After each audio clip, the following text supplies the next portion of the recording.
बड़ी खबर, जहां पंचायत निकाय चुनाव से जुड़ी खबर, जहां 2 से ज्यादा बच्चों पर राहत मिल सकती है। विधि विभाग को फिलहाल फाइल भेजी गई है। उम्मीदवारों के लिए शैक्षणिक योग्यता अनिवार्य नहीं होगी और शैक्षणिक योग्यता की शर्त नहीं रखी जाएगी। ये इस दौरान बात सामने आ रही है। तो उम्मीदवारों के लिए शैक्षणिक योग्यता अनिवार्य नहीं होगी और शैक्षणिक योग्यता की शर्त नहीं लगेगी। पंचायत चुनाव से जुड़ी ये बड़ी खबर है, जहां 2 से ज्यादा बच्चों पर फिलहाल राहत मिल सकती है। विधि विभाग को फिलहाल जो फाइल है वो भेजी गई है और उम्मीदवारों के लिए शैक्षणिक योग्यता अनिवार्य नहीं होगी, शैक्षणिक योग्यता की शर्त नहीं लगेगी। तो ये इस दौरान पंचायत निकाय चुनाव से जुड़ी बड़ी खबर।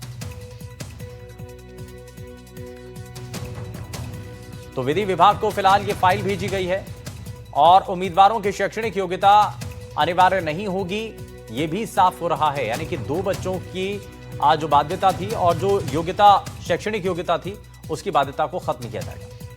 वहीं करौली में अखिल भारतीय राष्ट्रीय शैक्षिक महासंघ राजस्थान की राजकीय महाविद्यालय इकाई ने मुख्यमंत्री के नाम जिला कलेक्टर को ज्ञापन सौंपा। महासंघ ने राजशेष महाविद्यालयों में संविदा नियुक्तियों की चयन प्रक्रिया पर तत्काल रोक लगाने की मांग की। संगठन का कहना है कि योजना राष्ट्रीय शिक्षा नीति 2020 की भावना के विपरीत है और उच्च शिक्षा की गुणवत्ता को नुकसान पहुंचाती है।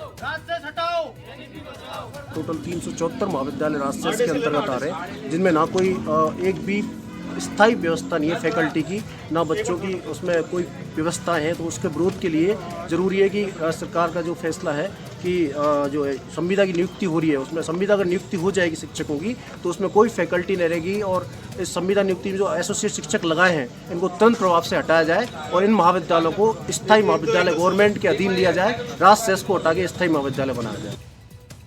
और राजस्थान में जिस तरीके से चीजें हो रही हैं, अखिल भारतीय शैक्षिक महासंघ की तरफ से मुख्यमंत्री के नाम ज्ञापन सौंपा गया है। राष्ट्रीय शिक्षा नीति 2020 के विरुद्ध इस योजना को बताया गया है और 207 महाविद्यालयों में स्थायी संकाय का अभाव है।